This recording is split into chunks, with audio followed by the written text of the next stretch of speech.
থেকে দুনিয়ার ভালোবাসা মুছে বিভোর রেখো তব প্রেমে ইয়া ইলাহি। আলহামদুলিল্লাহি রাব্বিল আলামিন ওয়াসসালাতু ওয়াসসালামু আলা সাইয়্যিদিল আমবিয়া ওয়াল মুরসালিন। আম্মা বা'দ ফাআউযু বিল্লাহি মিনাশ শাইতানির রাজীম। বিসমিল্লাহির রহমানির রহিম। আসসালাতু ওয়াসসালামু আলাইকা ইয়া রাসূলুল্লাহ ওয়া আলা আলিকা ওয়া আসহাবিকা ইয়া হাবিবাল্লাহ। আসসালাতু ওয়াসসালামু আলাইকা ইয়া নবিয়াল্লাহ ওয়া আলা আলিকা ওয়া আসহাবিকা ইয়া নূরাল্লাহ। নবী আকরাম শফিয়ে মুআজ্জম সাল্লাল্লাহু আলাইহি ওয়াসাল্লাম ইরশাদ করেছেন, যেখানেই থাকো আমার উপর দরুদে পাক পড়ো, তোমাদের দরুদ আমার নিকট পৌঁছে থাকে। সল্লু আলাল হাবিব সাল্লাল্লাহু তাআলা আলা মুহাম্মদ সাল্লাল্লাহু আলাইহি ওয়াসাল্লাম। সালাতাম ওয়া সালামান আলাইকা সাইয়্যিদি ইয়া রাসূলুল্লাহ। প্রোগ্রাম দেখছেন আমাদের অভ্যাসসমূহ, আর নিগরানে শুরা হাজী মোহাম্মদ ইমরান আত্তারি দাওয়াত বারকাতুহুমুল কুদসিয়া আমাদের সাথে উপস্থিত আছেন।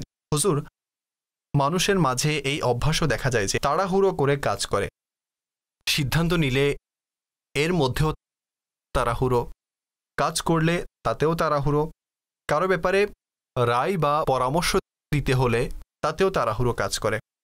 আর এর আরও একটি প্যারালাল পদ্ধতি আছে, এ ব্যাপারে আপনি কি বলবেন? প্রথমে এটি বলুন।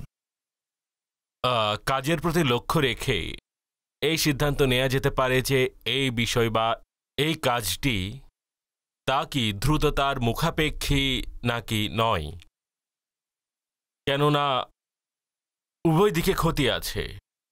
অনেক বেশি তাড়াহুড়ো করলে তখনও ক্ষতি, আবার দেরি করলে তখনও ক্ষতি হয়ে যায়।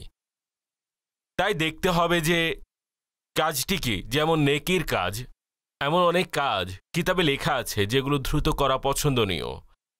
দ্রুত করা, দাফন সম্পর্কে বলা হয়েছে, নিকাহ বিবাহ সম্পর্কে বলা হয়েছে, এভাবে আরও অনেক আমল পাওয়া যায় যা সম্পর্কে বলা হয়েছে তা দ্রুত করা উচিত। তো আমার পরামর্শ হচ্ছে যে এর মধ্যে পার্টিকুলার কেস সামনে থাকা যায়, সালমান ভাই আমার এই সমস্যা, আমার কি করা উচিত? অভ্যাসসমূহ মধ্যমপন্থী হওয়া উচিত। যে অভ্যাসটি আমরা ডিসকাস করছি তা মধ্যমপন্থা থাকা যায় না। অনেক বেশি তাড়াহুড়োর স্বভাব থাকবে, না লক্ষ্য করেছেন, না ভেবেছেন, না বুঝেছেন, না এতটা ভাবাও বোঝা যে জিনিসই চলে যায়, সময়ই চলে গেল। ফ্লাইট মিস হলো, ট্রেন চলে গেল, যাবো নাকি যাবো না, যাবো নাকি যাবো না, আপনি যান বা না যান সমস্যা নেই, ফ্লাইট বলবে আমি তো গেলাম। তো অনেক সময় মানুষের স্বভাবে হয়তো অনেক বেশি তাড়াহুড়োময় হয় অথবা অনেক বেশি অলসতাময় হয়। তাই এই ক্ষেত্রে আমার পরামর্শ হচ্ছে যে মানুষের স্বভাবে সহনশীলতা এবং প্রশান্তি থাকা চাই এবং কাজগুলোকে দেখা উচিত। দেখুন, উদাহরণস্বরূপ কেউ রুগ্ন হলে তখন তার অপারেশন দ্রুত করা হয় না। আবার এমন অনেক রোগী আছেন যাদের অপারেশন দ্রুত করতে হয়, যদি তাড়াতাড়ি অপারেশন না করে তার মৃত্যু হবে। তাই এটি দেখতে হয়। আচ্ছা, অনেক সময় যদি দ্রুত অপারেশন করা হয় আর যা রিকোয়ারমেন্ট ছিল তা পূর্ণ হয়নি, উদাহরণস্বরূপ সুগার চেক করতে হবে, অপারেশনের পূর্বে সুগারের রোগী হলে তার রিকোয়ারশন ভিন্ন হয়। তাই অনেক বিষয়ের ক্ষেত্রে আমি প্রথমে আপনাকে সে কথা বলেছিলাম সালমান ভাই, যে কাজের ধরন দেখতে হবে, যে কাজের ধরন কেমন। তারপর দেখতে হবে যে একে কি তাড়াতাড়ি করতে হবে নাকি তাকে এখন যেমন ইফতারে তাড়াতাড়ি করা। যদি ইফতারে দেরি করা হয় তাহলে সমস্যা তৈরি হবে, মাগরিবের চেয়ে বেশি দেরি করলে সমস্যা তৈরি হবে।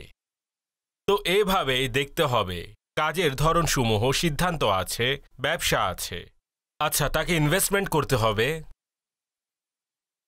তো এখন আপনি যদি পার্টিকুলার কেস অনুযায়ী চলার চেষ্টা করেন আর যদি কেস ওয়াইজ প্রশ্ন সামনে আনেন, তাহলে হয়তো আমরা ওই পার্টিকুলার কেসকে, ধারণামূলক কেসকে ডিসকাস করতে পারবো। তালাকের বিষয়ে আসুন, যেমন সম্পর্ক আছে। ভাই, বিবাহই হয়নি, তালাকে চলে আসছেন। প্রথমে বিবাহ নিয়ে কথা বলুন, চলুন বিবাহ নিয়ে কথা বলি। আপনি তো আগে বলেছিলেন যে তাড়াহুড়া করা উচিত, বিবাহের ক্ষেত্রে তাড়াতাড়ি করা উচিত। এখন আপনি তো ডাইরেক্ট তালাকে চলে আসলেন, চলুন আপনার মর্জি। আপনি কেস টু কেস বলেছেন। আসলে আমি এটি মনে করি, আমার নিজস্ব এবং ক্ষুদ্র অভিমত হচ্ছে মানুষ তালাক দেওয়ার ক্ষেত্রেও তাড়াহুড়ো করে। কেননা অনেক সময় হয় যে যা হচ্ছে তা দৃষ্টিগোচর হয় না, আর যা দেখা যাচ্ছে তা হয় না। অবস্থা হাকিকাত ভিন্ন কিছু হয়। মানুষ একটি জিনিস দেখে আর সাথে সাথে 1 2 3 করে দেয়। এ ব্যাপারে আপনার মতামত কি? এর মধ্যে তাড়াহুড়ো আছে, রাগও আছে। তাড়াহুড়োতেও দেয়ারও ঘটনা ঘটে, হয়তো অধিকাংশ ক্ষেত্রে তো রাগের বশে তালাক হয়, তাড়াহুড়োতে তালাক হয় না। এই একটি বিষয়। আর বাকি থাকলো আপনি যে প্রশ্ন করলেন, এ ব্যাপারে একটি ঘটনা মনে পড়ল যা আমির আহলে সুন্নাত বর্ণনা করেছেন। এক ব্যক্তি আল্ট্রাসাউন্ড করিয়েছিলেন, তার স্ত্রী গর্ভবতী ছিলেন। যখন তার আল্ট্রাসাউন্ড হলো, আল্ট্রাসাউন্ডের রিপোর্ট আসলো গর্ভে মেয়ে। করিয়ে থাকে অনেকে এভাবে আল্ট্রাসোনোগ্রাম, আর সে মেয়ে চাচ্ছিল না, কেননা আগে ছিল পুরাতন জাহেলি যুগ, এটি হলো নতুন জাহেলি যুগ। ঠিক আছে, তো সে মেয়ে চাচ্ছিল না। আল্ট্রাসোনোগ্রাম রিপোর্ট দেখে তাকে তালাক দিল, ছেলে জন্ম হলো। এখন আল্ট্রাসাউন্ডে ভরসা করে, আচ্ছা যদি মেয়ে জন্ম নিত তাহলে ওই মহিলার হাতে কিছু আছে নাকি যে ছেলে জন্ম নিবে নাকি মেয়ে জন্ম নিবে? এটা তো ওই নারীর হাতে নেই। নারী কখনো ওই পুরুষকে বলেছে? তো এটিকে দেখুন, একে তাড়াহুড়োও বলবো, আর একে মূর্খতাও বলবো, আর একে বোকামিও বলবো, বেকুবিও বলবো, একে যা নাম দিন তা দিব। তো এটি হয়। তাই আমার পরামর্শ এখানে এটাই, মানুষ কাজের ধরনসমূহ যেন দেখে। তালাক, আমি তো আপনাকে এই জন্য বললাম, প্রথমে তালাক নিয়েছেন। তালাক হচ্ছে কোনো সম্পর্ক শেষ করার সর্বশেষ পদক্ষেপ। এটি কখনোই প্রথম পদক্ষেপ ছিল না। যুদ্ধ হয় না, লড়াই, এটি সর্বশেষ। এর পূর্বে তো হাজারো মিটিং হয়, নেগোসিয়েশন হয়ে থাকে, কূটনৈতিক যোগাযোগ হয়, আরও অনেক কিছু। এরপর যখন আর কোনো রাস্তা খোলা থাকে না কথা বলার, তখন গিয়ে যুদ্ধ এবং লড়াইয়ের পরিস্থিতি তৈরি হয়। তালাক হচ্ছে এ জাতীয় এই ধরনের সম্পর্কের সর্বশেষ পদক্ষেপ। ভাঙ্গাটা সর্বশেষ পদক্ষেপ, যখন তাকে জোড়া লাগানোর কোনো বিষয় আর থাকে না। এভাবে থাকা সম্ভব নয়, দেয়া যায় না, ঠিক। এরপর ভাঙ্গা হয়।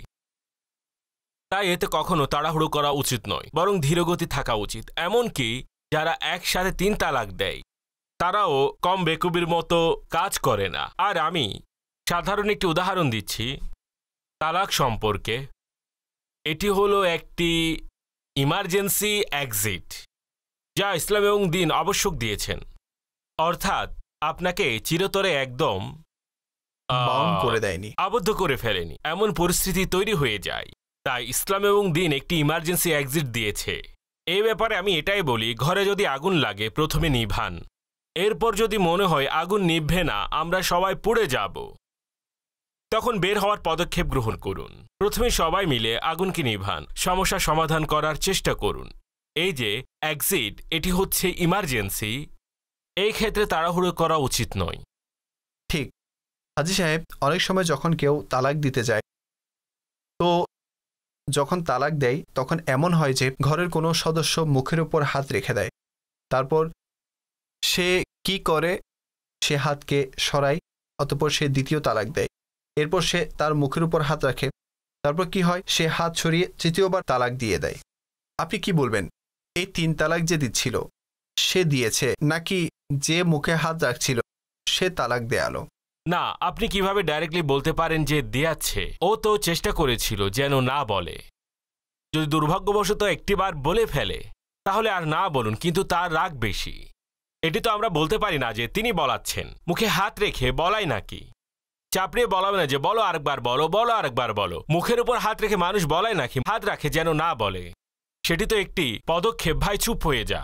আর তার মাঝে রাগ এতটা বেড়ে যায়, তার উন্মত্ততা এতটা বেড়ে যায়, সে তো হাত সরাচ্ছে, না হলে লোক তো থাপ্পড় মেরে দেয়, সরে যায় এখান থেকে, সেও সরে যায়। অর্থাৎ লোকেরা যে পরিস্থিতিতে এমন করে, যদি ভিডিও বানিয়ে তাকে দেখানো হয়, সম্ভবত সে ভয় চিৎকার করে দিবে, বলবে এটা আমি নয়। প্রথমে সে বলবে এটা আমি নয়।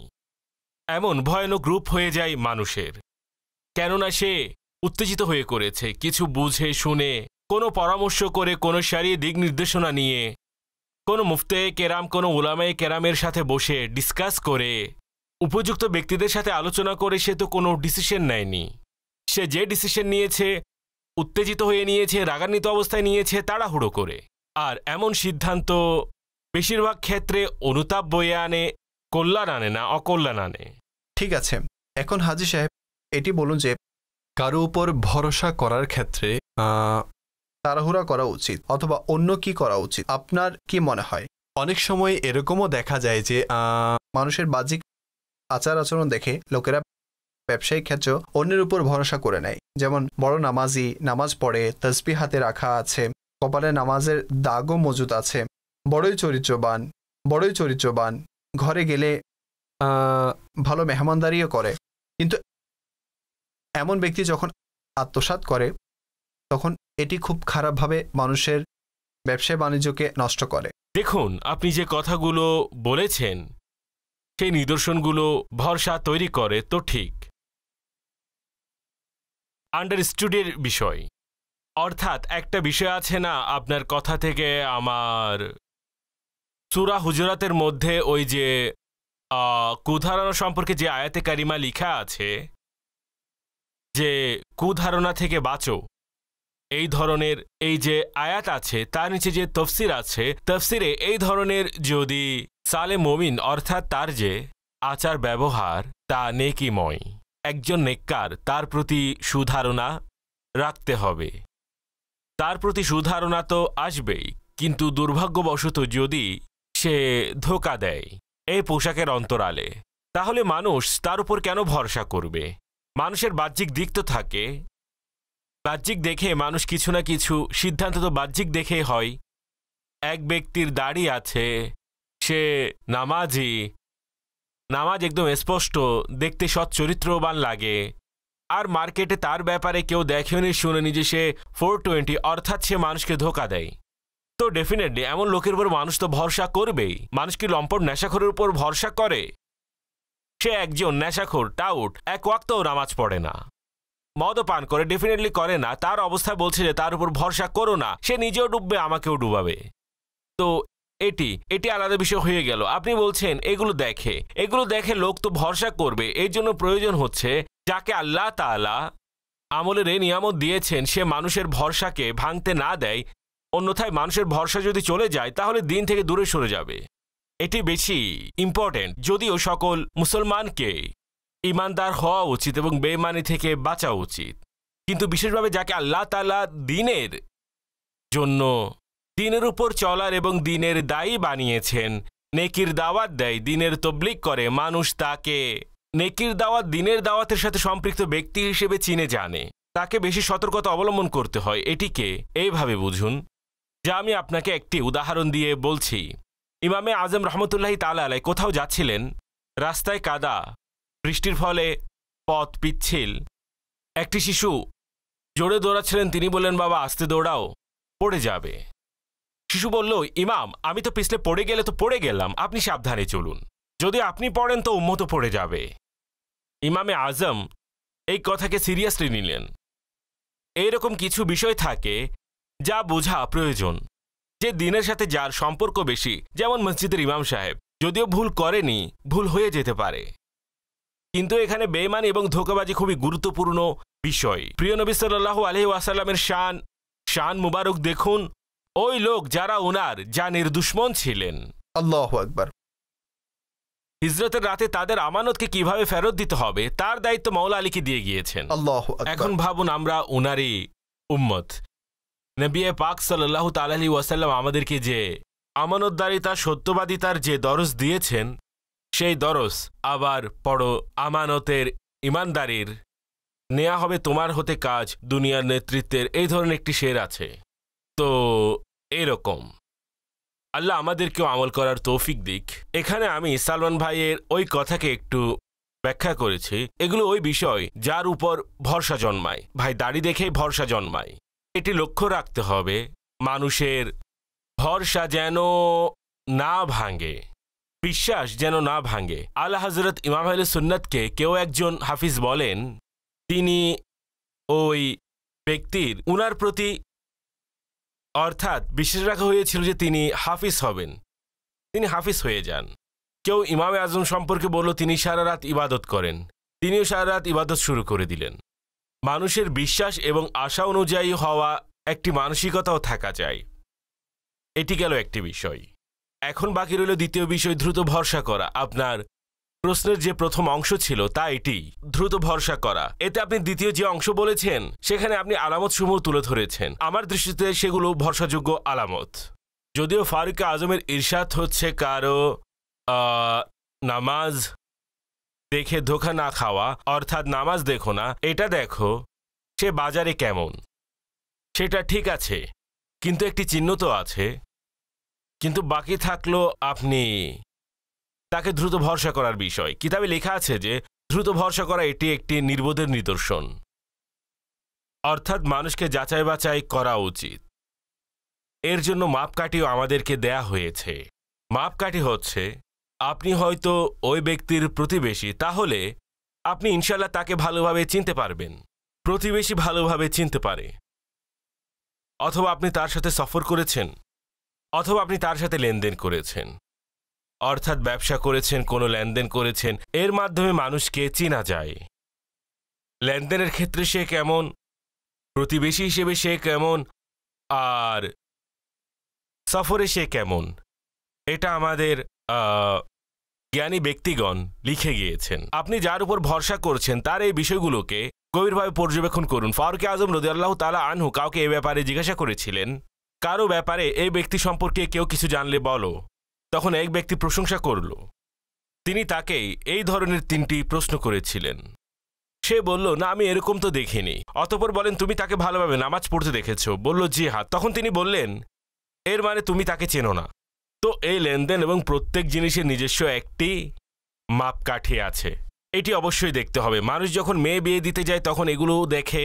তার খারাপ বন্ধু তো নেই, নেককার, পরহেজগার, নামাজি, কিছু বিষয় দেখা হয়। অতঃপর বিবাহের পরে জানা যায় আসল অবস্থা কি। ঠিক বলেছেন আপনি। এখানে ভরসার বিষয়, আমি ক্ষমা চাইছি। ভরসার বিষয়ে আমি একটি কথা বলতে চাই। ভরসার বিষয়ে আমি আরও একটি কথা আপনাদেরকে বলতে চাই। অনেক সময় মানুষ ভরসা করে তাড়াতাড়ি নিজের গোপন রহস্য বলে দেয়, নিজের গোপন বিষয় বলে দেয়। গোপন বিষয়ের দিকে যাওয়া উচিত নয়। গোপনীয়তার ব্যাপারে আমার আন্ডারস্ট্যান্ডিং হচ্ছে যে নিজের গোপন বিষয় কাউকে বলবেন না। মনের রহস্য প্রকাশ করে মানুষ হয় অপমান, চলে গেলে সুভাষ ফুল হয়ে যায় ম্লান। নিজের রহস্য, নিজের এই যে দুর্বল দিকগুলো আছে তা না বলা। রহস্যের বিষয়েও 2টি কথা আমি বলছি। একে তো এমন রহস্য যে বিষয়ে কাউকে ভরসা করাটা জরুরি। যদি আপনার কখনো দুর্ঘটনা অথবা মৃত্যু হয় তাহলে ওই বিষয়গুলোর কি হবে। আর আরেকটি রহস্য হচ্ছে যে আপনার দুর্বলতা, আপনার উইকনেস সম্পর্কিত। কেন কাউকে আপনার উইকনেস বলবেন? কেন? আপনার উইকনেস দূর করার ব্যাপারে তার কোনো শক্তি নেই। তাই নিজের দুর্বলতাকে বলে শুধু শুধু, অর্থাৎ নিজের দুর্বলতার দিক প্রকাশ করে দিচ্ছেন। ঠিক। কল নিবেন? জি, নিয়ে নেই। নিন। আমার নাম জাওয়াদ আহমেদ, আর আমি হিউম্যান রিসোর্স ম্যানেজমেন্টের প্রফেশনের সাথে সংযুক্ত।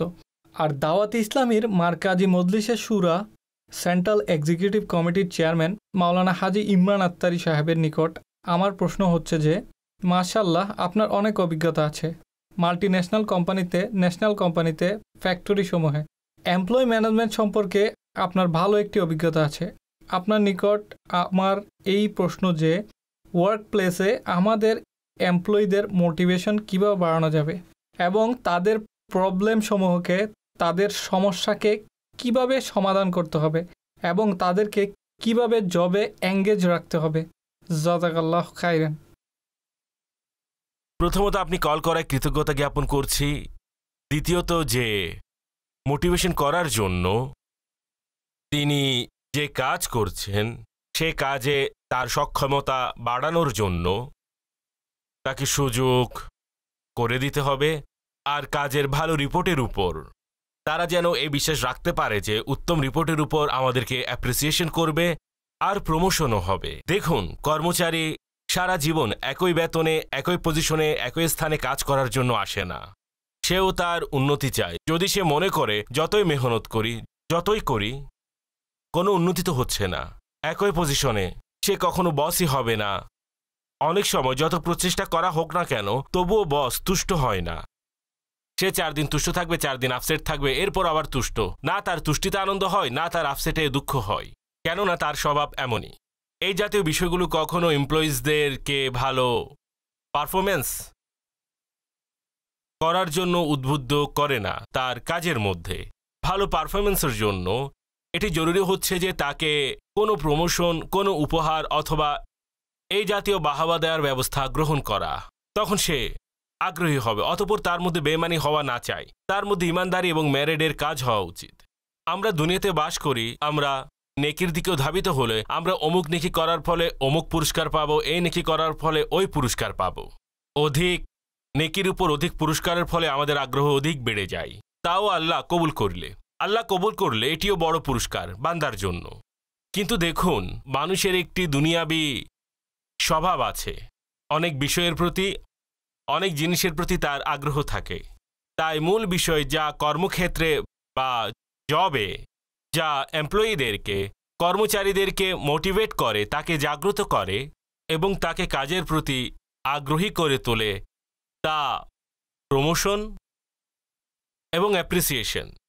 যদি এই দুই বিষয় না থাকে, আর এই উভয়টি থাকা প্রয়োজন। এটি বলে যাচ্ছি, আপনি শুধু অ্যাপ্রিসিয়েশন করেই থাকেন তো ফ্যামিলি মেম্বারদের পেট অ্যাপ্রিসিয়েশনে ভরে না, তাদের প্রমোশনের প্রয়োজন। আর সে যদি একদম ঠিকঠাকভাবে কাজ করতে থাকে, সে কাজ করছে আর আপনি দেখছেন যে ভাই আসলে ঠিকঠাকভাবে কাজ করছে, অতঃপর আপনি যদি তার কাজের যোগ্যতাকে মূল্যায়ন করেন, তার অভিজ্ঞতাকে বাড়ানোর চেষ্টা করেন, সে কখনো আপনার কোম্পানিকে ছেড়ে যাবে না। বরং আমার এই বিষয়ে অভিজ্ঞতা আছে, যেমন আপনি বলেছেন এই বিষয়ে আমার কিছু নলেজ আছে।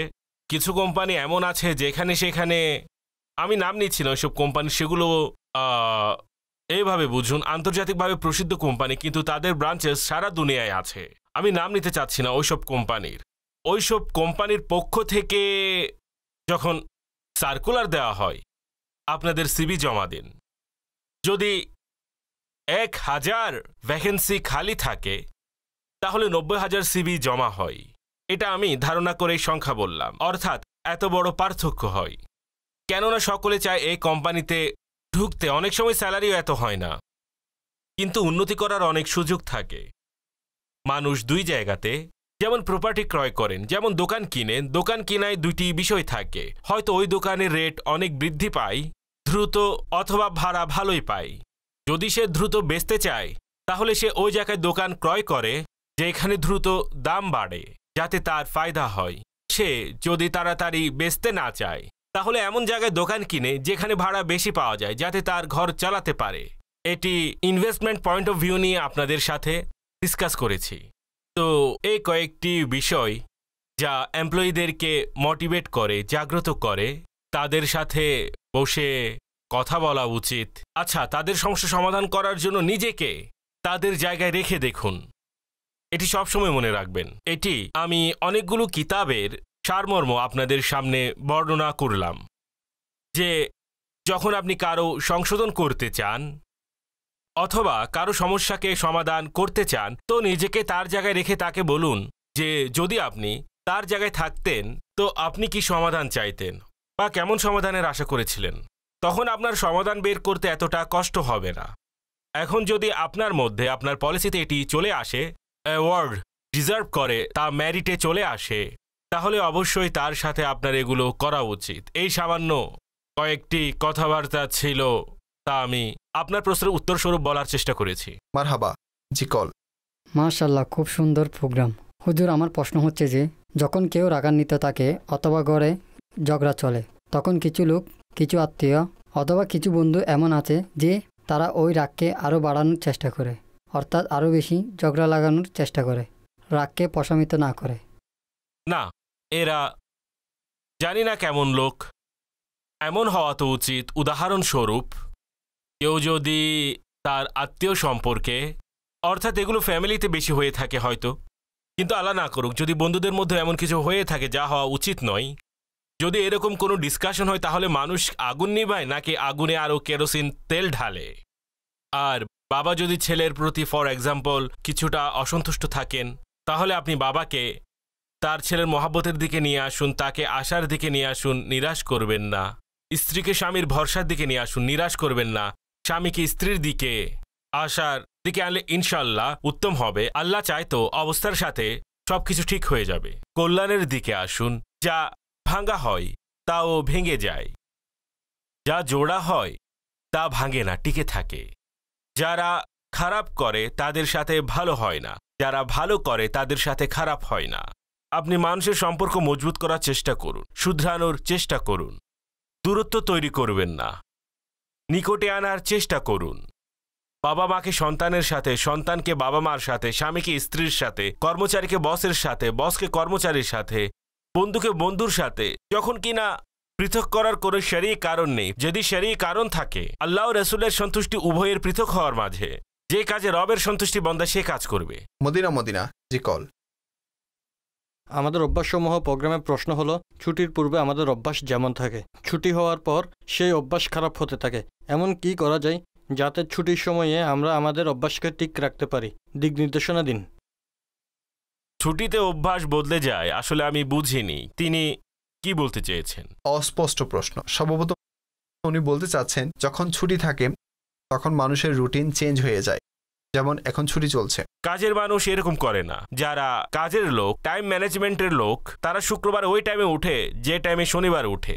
আল্লাহু আকবার। এটাই আমি বুঝেছি। এটি কি নিদ্রা দিবস নয়? আপনার জীবনে কি নিদ্রা দিবস নেই? নিদ্রা দিবস হয় না, অর্থাৎ ঘুমের দিন আজ। নিদ্রা দিবস মানে ঘুমের দিন আজ, ঘুম পূর্ণ করব। আপনি কি বলছেন সারাদিন ঘুমাতে? আর লোকদেরকে এটি বলতে শোনা যায় যে গত 5 দিনের ঘুম আজ পূরণ করব। দেখুন, তারা রুটিনকে নষ্ট করে না, পিছনের রুটিনকেই সেট করে থাকে। কেননা পিছনে সে আরামহীন ছিল, তাই সে আরাম করে থাকে। আপনি সারা সপ্তাহে এমন কি ইট পাথর ভেঙে এসেছেন যে আপনাকে শুক্রবার আরাম করতে হবে?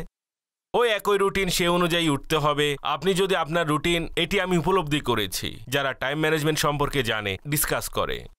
ভাই, ছুটির দিনটি, ছুটি কি জিনিস? মানুষের একটি রুটিন, ওই দিনে উঠে আপনাকে ঘরের কাজ করতে হবে। অর্থাৎ এখন আপনি যখন ঘুম থেকে উঠলেন তখন দুনিয়া ঘুমের মধ্যে ডুবে যাচ্ছে। আপনি ঘরের কাজ কখন করবেন? ছুটির দিনে যে ঘরের কাজ আছে তাও কখন করবেন? পুরো সপ্তাহে এটি বলেছেন যে ছুটির দিন কাজ করব, ছুটির দিন আসলো আর বললেন আমি ঘুমাবো। এখন আপনি কাজ কখন করবেন? তো আমি বলেছিলাম না, অবসর সময়ে কাজ থাকে। হ্যাঁ ঠিক, এটি আপনাকে আগেও বলেছিলাম। আপনি বলেছিলেন যে অবসর সময়ে কাজ থাকে, তাই ছুটির দিনেও দেখুন ঘুমের ক্লান্তি, অথবা যেমন রমজান কেউ এভাবে কাটালো, এখন ঈদের দিন নামাজের কথা বললে সে বলল চলো একটু ঘুমিয়ে নি। তো এরকম কে করে? অনেকের ক্লান্তি লাগে ব্যস্ততার কারণে, তাদের রুটিনে প্রবলেম হয় না, তারা 2-1 দিন সামান্য রেস্ট করে নিজেকে পরবর্তী দিনের কাজের জন্য প্রস্তুত করে, তরতাজা করে নেয়। ঠিক আছে জি। অনুষ্ঠান আমাদের অভ্যাসসমূহ। নিগরানি শুরার নিকট আমার প্রশ্ন হচ্ছে, এমন কোন কোন অভ্যাস আছে যা স্বামী স্ত্রী গ্রহণ করা উচিত, যার মাধ্যমে তারা সুখে শান্তিতে জীবন কাটাতে পারে? জাযাকাল্লাহু খাইরা। এর উপর অনেক ডিসকাস হয়েছে। 2টি বাক্যে শেষ করার চেষ্টা করছি। ছোট ছোট বিষয়ে লড়াই, ঝগড়া, মারামারি করা ছেড়ে দিন, সেগুলোকে গুরুত্ব না দেওয়ার অভ্যাস তৈরি করুন। মারহাবা, মাশাআল্লাহ। জি। আমার নাম ফাতিমা তারিয়া। নিগরানি শুরা কিছু লোকের অভ্যাস হচ্ছে যে তারা সবসময় স্পিকারে গান বাজায়, সকাল সকাল গান বাজায়। তাদের এই অভ্যাসকে কিভাবে সংশোধন করা যাবে? যেহেতু গান বাজানো ব্যক্তিটি গায়রে মাহরম, ইসলামী বোনেরা তাকে কিভাবে সংশোধন করবে? জবাব দান করবেন। খুবই খারাপ বিষয় গান শোনা, শোনানো, বাজানো, বাদ্যযন্ত্র, মিউজিক, তাও নিজে শোনা এবং দুনিয়াকে শোনানো, এটিও একটি পদ্ধতি আছে। এখন উত্তম কোনো পদ্ধতি বের করে ঘরের মধ্যে এমন কোনো মাহারাম থাকলে তো সে নরমভাবে, সুন্দরভাবে তার কাছে পয়গাম পৌঁছাবে। কিছু করতে না পারলে কমপক্ষে চিঠি পাঠাবে। তো এই ধরনের নেকির দাওয়াত, কোনো রিসালা পাঠিয়ে দিন, এই ধরনের কিছু পাঠিয়ে দিন। রিসালা আমার কাছে মনে হয় বেশি উপকারী হবে। সে রিসালা পড়তে বোঝা যাবে যে তিনি আমাকে এই ব্যাপারে কি বলতে চাচ্ছেন। তো ইনশাল্লাহ কে জানে, সে স্লো করার পরিবর্তে এটাও বলা যায় না যে ভাই স্লো করুন, আমার ডিস্টার্ব হচ্ছে। স্লো করতে বলারও অনুমতি শরীয়ত দেয়নি। তাই নাকি? তাকে বলবেন ভাই বন্ধ করুন, যদি না করে লড়াই ঝগড়া করা যাবে না, বদমাশিও করা যাবে না। নেকির দাওয়াত দিতে হবে, দিনের তাবলীগ করতে হবে। আল্লাহ না করুক, তার কথা যদি না মানে তো দোয়া করুন আল্লাহ যেন তাকে হেদায়েত দান করে। আমিন। উনি এই যে বিষয়টি বলেছেন, এই শিরোনাম, এই যে বিষয়টি নিয়েছেন, এটিকে অন্য আরেকটি পার্সপেক্টিভে নিয়ে আসছি। যেমন উপমহাদেশের একটি বড় এরিয়া, তা হচ্ছে গ্রামাঞ্চলময়, আর এগ্রিকালচারাল দেশ আমাদের। এখানে ফসলাদি উৎপাদন হয়, আর একইভাবে ক্ষেত খামারও করা হয়। আল্লাহ রহমতে কৃষি কাজ হয়। ট্রাক্টরের উপরের দিকে স্পিকার লাগানো থাকে, হর্ন টাইপ হয়, একটি সামনের দিকে থাকে আর একটি পেছনের দিকে থাকে। নিজস্ব অ্যাসেসমেন্ট এবং রায় এটাই যে যিনি ট্রাক্টরের উপর বসা থাকেন তার পক্ষে অন্তত মুশকিলই যে বুঝাটা আওয়াজ আসছে এর মধ্য থেকে, কেননা সেখানে মানে ট্রাক্টরের ইঞ্জিনের আওয়াজ হয়। এরপর যখন বাহিরে চলে তখন তা এক বাম্পিং রাইডিং হয়, নিজেকে নিয়েই থাকে, কাজে লেগে থাকে। এখন রাতের বেলা সে কি করছে? ট্রাক্টর চালাচ্ছে, হাল চাষ করছে, ওই সাউন্ডও লাগানো আছে। আর গ্রামের নিকটে যারা বসবাস করে তাদের ঘুমের অবস্থাও খারাপ হয়ে রাতে ট্রাক্টর চালায়। জি জি, একদম রাতে ট্রাক্টর চালায়। যেমন যখন ধান চাষ হয় তখন দিনে যেহেতু গরম থাকে তখন কি করে, রাতেই এই কাজগুলো অনেক ক্ষেত্রে করা হয়। বড় একটি অংশ এভাবেই মাল টানার জন্য ট্রাক্টর চলে, সেগুলোতেও এই বিষয়টি দেখা যায়। বাস ড্রাইভার আছেন, তারাও এমন যে মিউজিক চালায়। তারা বলে যে ভাই কি করব, ঘুম চলে আসবে যদি না বাজাই, কিছু তো করতে হবে, কাজের মধ্যে নিজের মন তো লাগিয়ে রাখতে হবে। কি বলেন এ ব্যাপারে আপনি? একদম ঠিক বলেছেন আপনি, মন লাগিয়ে রাখতে হবে। মন আল্লাহ এবং তার রসুলের স্মরণে লাগান। গানের জায়গায় তার নাচ ভালো লাগবে, এটাই ভালো লাগবে, আর গান ভালো লাগবে না। কিন্তু না তো যদি এভাবে বাজায় যে গ্রামবাসীদের লোকদের ঘুমে ডিস্টার্ব হয়। দেখুন, এভাবে সাউন্ড বক্স লাগিয়ে উচ্চ আওয়াজে নাচ বাজানোর অনুমতি তো নেই। কানে হেডফোন লাগিয়ে, ইয়ারফোন লাগিয়ে নাচ চলুক, শুনুন। এর ফলে ট্রাক্টরের আওয়াজ থেকেও সে বাঁচতে পারবে। নাত শরীফ, তিলাওয়াত এবং সুন্নাতে পরিপূর্ণ যে সকল বয়ান আছে, নেকির দাওয়াত, আশকানে রসুল, তা কানে লাগিয়ে নিন এবং কাজ করতে থাকুন। লোকেরা এমনই করে, মানুষ হেডফোন লাগিয়ে 2-4 ঘন্টা এক্সারসাইজ করতে থাকে, কানে হেডফোন লাগিয়ে রাখে। এমনকি 6-8 ঘন্টার ফ্লাইটও হয়। আমার নিজেরই এমন অভিজ্ঞতা আছে যে এক ব্যক্তি ফ্লাইটের মধ্যে ছিল, আমার সামনে অথবা পেছনে ছিল। আমার ঘটনা মনে আছে, এমনই হয়েছিল। সে কানে হেডফোন লাগায়নি, সে মোবাইলে যা শুনছিল। পাশের প্যাসেঞ্জার বলল, কাইন্ডলি প্লিজ আপনি হেডফোন লাগিয়ে নিন, ওয়াই ইউ ডিস্টার্ব আস। তাকে হেডফোন লাগিয়ে দিল। দেখুন, বিমানেও আপনি হেডফোন পাবেন, স্ক্রিনে আপনি হেডফোন লাগাতে পারেন অথবা আপনার মোবাইলে হেডফোন লাগাতে পারেন। বিনা হেডফোনে আপনাকে যাত্রীরাও অ্যালাউ করবে না, এয়ারক্রাফট যারা আছে তারাও আপনাকে অ্যালাউ করবে না। তো অবস্থা এমনই, সেটি আলাদা বিষয় যদি বিমানের স্টাফরা নিজেরাই মিউজিক বাজিয়ে দেয়। আল্লাহর পান, আল্লাহ তাদেরকে হিদায়াত দিক। তো আপনি হেডফোনে ভালো কিছু শুনুন যাতে আল্লাহ এবং তার রসুলের সন্তুষ্টি পাওয়া যায়, আর হেডফোন লাগিয়ে শুনুন অথবা এতটা সাউন্ডে শুনুন, এতটা আওয়াজে শুনুন যাতে আপনি নিজের কানে শুনুন, অন্যদের ডিস্টার্ব না হয়। আর এই যে শিশুটি বলেছে এই গান শোনা, মিউজিক, বাদ্যযন্ত্র এইসব কিছু না যায় যে হারাম। এরপর লোকদের যে কষ্ট হচ্ছে, যে গুনাহ আলাদাভাবে তার ঘাড়ে আসছে, এর মানে খারাপের উপর খারাপ করছে সে। আস্তাগফিরুল্লাহ, আল্লাহর পানা, আল্লাহ ক্ষমা করুন। এর আরেকটি সাইড আছে, আমি চাইছি আপনি সে সম্পর্কেও বলুন। এখন খেতে হাল চাষ করে অথবা অন্য কোনো কাজে ট্রাক্টর চলে ক্ষেতের মধ্যে, এর এভাবে বেহুদা গান বাজনা বাজানো বা অশ্লীল গান ছেড়ে দেয়া আর অশ্লীল গুণাপূর্ণ গান বাজতে থাকে, এটি তো তার ক্ষেতের মধ্যে বরকতহীনতাও নিয়ে আসবে। তো এগুলো করলে তো তার ক্ষেতের মধ্যে এমনিতেই বরকত শূন্য হয়ে যাবে না? যেখানে আল্লাহ এবং রসুলের নাফরমানি হবে সেখানে বরকত আসে না, বরকত আসে আল্লাহ ও রসুলের সন্তুষ্টিতে। মারহাবা, সুবহানাল্লাহ। যদি কল্যাণ চান, বরকত চান, আর যার জমি তারও উচিত সে যেন লক্ষ্য রাখে। আর যারা তার অধীনস্থ, তার কর্মচারী, তাদেরকে বুঝান যে এটি হচ্ছে নিয়ম, এ অনুযায়ী কাজ করুন। এটি তো ফ্যাক্টরিতেও হয়। আপনি গ্রামগঞ্জে চলে গেছেন, এখানে ফ্যাক্টরিতে যে প্রোডাকশন হয়, কাপড় সেলাই হচ্ছে, গানও বাজতে থাকে, আল্লাহর পানা। তো আর যদি মিউজিক বন্ধ করে দেন, বলে যে আমাদের কাজ হচ্ছে না। জানি না কেমন চিন্তাভাবনা, মিউজিক বন্ধ করলে নাকি কাজ হয় না। অথচ দেখুন, এটি তো পাপ কাজ, শয়তানি কাজ, শয়তানি আমল। এর থেকে সবাইকে বাঁচা উচিত। জি, কল চালান। মাদানী চ্যানেলে এই মুহূর্তে যে প্রোগ্রাম চলছে, আমাদের অভ্যাসসমূহ, এতে আমি সর্বপ্রথম নিগ্রানের সুরাকে অন্তরের অন্তঃস্থল থেকে অ্যাপ্রিসিয়েট করছি।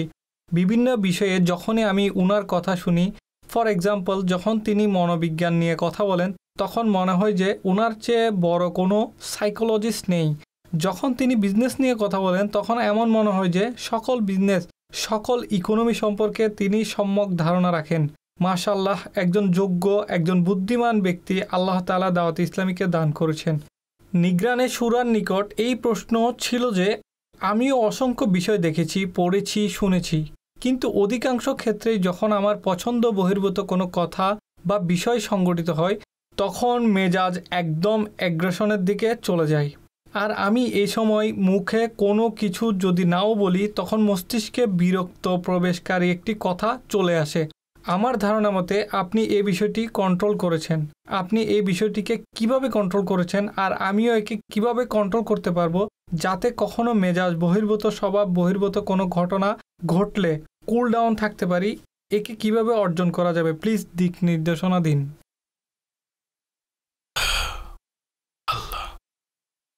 আপনি কল করে শুক্রিয়া, আর আমাকে আল্লাহ আপনার সুধারণা থেকেও উত্তম বানাক, আর আমাকে ভালো বানিয়ে দিক, আমার জন্য দোয়া করবেন।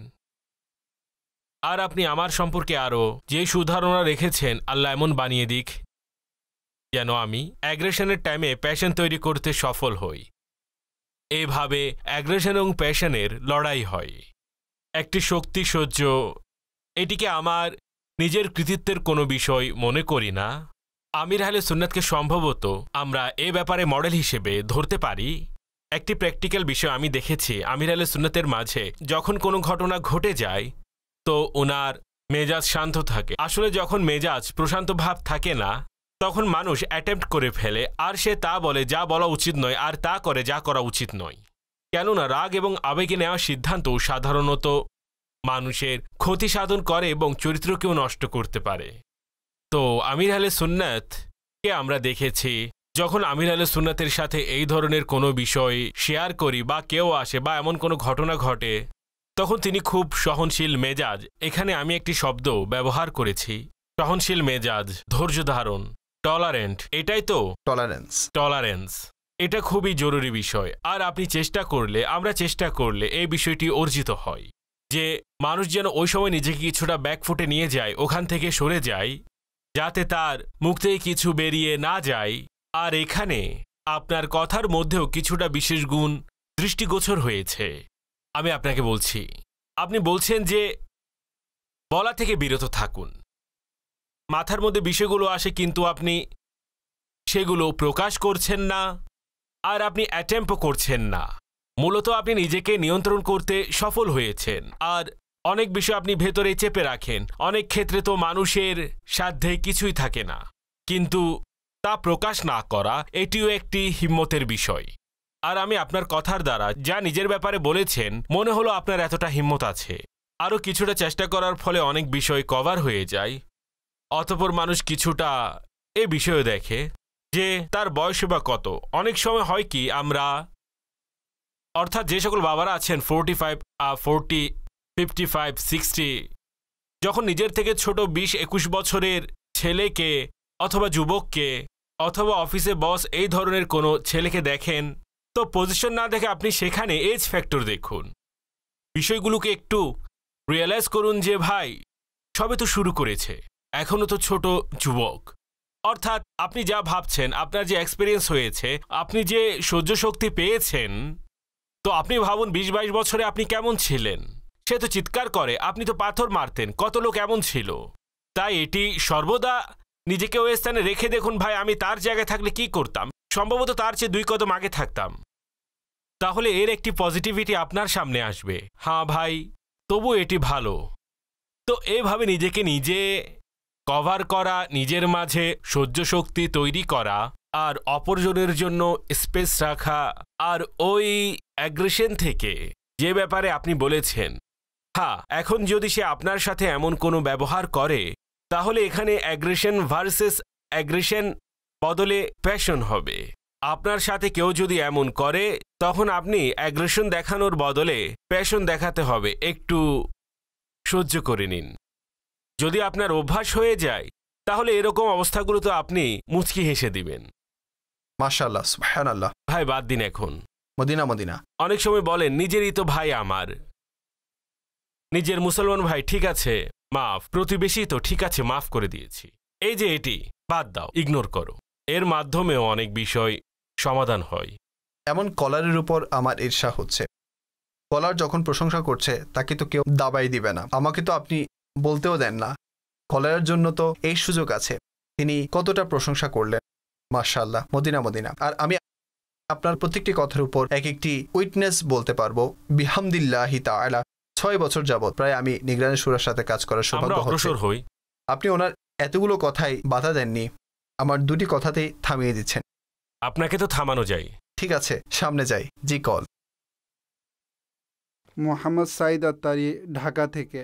আমাদের অভ্যাসসমূহ প্রোগ্রামে নিগরানি শুরার নিকট প্রশ্ন হচ্ছে, আমাদের সমাজে একটি বিষয় দেখা যায় যে প্রত্যেক বিষয়ে তদন্ত করা হয় যে এটি সঠিক নাকি ভুল, আসল নাকি নকল ইত্যাদি, কিন্তু যখন ধর্মের বিষয় আসে তখন বলে যে ঠিক আছে, এর কারণ কি হতে পারে? এই ব্যাপারে মাদানিফুল ইরশাদ করুন। এটি ইলমের কমতি, আর নিজের ব্যাপারে এ ধারণা করা যে আমি সব বুঝি অথচ প্রকৃতপক্ষে কিছুই বুঝে না। মানুষের ভিতর যখন এই মানসিকতা তৈরি হয় যে আমি সব জানি, তাহলে বুঝে নিন সে আসলে কিছুই জানে না। যে শিখতে থাকা উচিত, বুঝতে পারা উচিত, আর এতে নিজের পথ প্রদর্শক থাকা উচিত। যেমন মুর্শিদে কামিল পথ প্রদর্শক হয়, তো এত কষ্টকর হয় না। আপনার সামনে একজন পার্সোনালিটি আছে যাকে দেখে দেখে আপনি চলছেন, যাকে শুনে শুনে আপনি চলছেন, তার গাইডলাইন অনুযায়ী চলতে থাকেন। এই জন্য বলা হয় পীর ধরে নেওয়া উচিত, পীর ধরা উচিত, যিনি 4টি শর্তের সমন্বয়ক হবেন। আলিম হবেন, সহি আকিদার সুন্নি মুসলমান, আলিম হবেন, প্রকাশ্যে ফাসিক না হওয়া, আর তার সিলসিলা রাসূলে পাক সাল্লাল্লাহু আলাইহি ওয়াসাল্লামের সিলসিলার সাথে নিরবিচ্ছিন্নভাবে মিলতে হবে। এই 4টি শর্ত আলা হযরত ইমাম আহলে সুন্নাত আমাদেরকে বলে গিয়েছেন। এই 4 শর্ত অনুযায়ী পীর ধরা উচিত। পীর বানানোর পর, অর্থাৎ পীর বানানোর পূর্বে চোখ খোলা রাখুন যাতে শর্ত অনুযায়ী পাওয়া যায়। শর্তযুক্ত পীরের হাতে হাত দিলেন তো চোখ বন্ধ করে নিন। তো চোখ বন্ধ করুন। আল্লাহ চাইতো এই চোখ বন্ধ করাও আপনারা বুঝেছেন। অভিযোগের দুনিয়া, কেন এর দুনিয়া, এর থেকে মানুষ বের হয়ে যায়। অতঃপর মানুষ শুধুমাত্র ফলো করে এবং তার আনুগত্য করে। কেননা পীর বলা হয় যাকে অনুসরণ হয়, মুর্শিদ বলা হয় যিনি সরল ও সঠিক পথে আমাদের পরিচালিত করেন। আর তিনি আমাদেরকে নিষেধ করেন, অনেক সময় তো এমন বিষয় থেকে নিষেধ করেন যে ব্যাপারে মনে হয় তিনি কেন নিষেধ করছেন। নিষেধ করার মাঝেই আমাদের জন্য কল্যাণ নিহিত থাকে। তিনি শরীয়তের উপর, সুন্নতের উপর, শিষ্টাচার চরিত্রের উপর আমাদের প্রশিক্ষণ দেন, এমন ব্যক্তিত্ব। এইভাবে যখন জানা আছে তিনি আমার পীর সাহেব, এটি খুব ইম্পর্টেন্ট ওয়ার্ড। পীর, শায়েখ, মুর্শিদ অনেক ইম্পর্টেন্ট ওয়ার্ড, কেননা ওনারাই শিক্ষক হন আপনার, ওনারাই পথ প্রদর্শক। কখনোই মুরিদের উপর পীরের হিংসা হয় না, এটি স্মরণ রাখবেন। কেননা কেউ ছবির যত প্রশংসা করুক নাই কেন, তা মূলত অঙ্কনকারীরই হয়ে থাকে। কেউ কোনো ছবির প্রশংসা করছে আর ওই ছবি অনেক বেশি প্রসিদ্ধ হয়ে যায়, নাম করে ফেলে, তার মূল্য বেড়ে যায়, তখন অঙ্কনকারী এটা ভাবে না যে ভাই মানুষ কেন এই ছবির পেছনে পড়ে আছে, কেননা সে তো আনন্দিত হয় যে এটা তো আমারই বানানো ছবি, তাই না? তাই পীর মুর্শিদ কখনো মুরিদের উপর হিংসা করে না, এটা মনে রাখবেন। মুরিদদের পরস্পর একে অপরের সাথে প্রবলেম হয়ে যায়। পীর পথ প্রদর্শক হন, তিনি সর্বদা আপনার পথ প্রদর্শন করেন আর সর্বদা আপনার কল্যাণ এবং উন্নতির আকাঙ্ক্ষী হন পীর, যিনি পীর হন। এই জন্য সর্বদা পীর ধরে রাখা উচিত, এটি সর্বদা মনে রাখবেন। আপনার নিজের একদিনের বাচ্চাকেও পীরবিহীন রাখবেন না, ঘরের সবাইকে অর্থাৎ মুরিদ বানিয়ে দিন। যেমন আমরা আমির আহলে সুন্নতের মুরিদ, তো আলহামদুলিল্লাহ আমরা সবাই জানি যে তিনি খুদা ভীরু, ইশকে রাসূলওয়ালা, শরীয়তের পাবন্দ, দ্বীনের অনুসারী, আর সব ধরনের যা যা তা আপনারা মাদানী চ্যানেলে দেখে থাকেন। অতঃপর সংশোধনের ক্ষেত্রে, নেকির দাওয়াত দানে, অসৎ কাজে নিষেধের ক্ষেত্রে তার উদাহরণ তিনি নিজেই, আর তা শরীয়ত মোতাবেক। তিনি সব বিষয়কে একদম সামনে রেখে কথা বলেন। তাই এমন পরিস্থিতিতেও অনেক কম চান্স থাকে মানুষ গোমরাহ হওয়ার, অনেক কম চান্স থাকে। অতঃপর গোমরাহ হওয়ার জন্য মানুষের চলন চলে তো ঠিকই, আঙ্গুল ধরে চলার অভ্যাস হয়ে যায়, বলে যে না আমি এখন চলতে জানি। আপনি আঙ্গুল ধরে চললে ধাক্কা খেলেও ধরে ফেলে পীর। ব্যাস বুঝেছেন তো আপনি? হ্যাঁ, তো অনেকে বলে ভাই চলছি তো পেছনে, কিন্তু তারা হাত ধরা ছেড়ে দেয়। ওনাদের হাত অনেক প্রশস্ত হয়, কোটে হাতও এক হাতের মধ্যে চলে আসে। আল্লাহ, মাদানী চ্যানেল দেখতে থাকুন। সাল্লু আলাল হাবিব সাল্লাল্লাহু তাআলা আলা মুহাম্মদ। এমন থেকে দুনিয়ার ভালোবাসা মুছে বিভোর রেখো তব প্রেম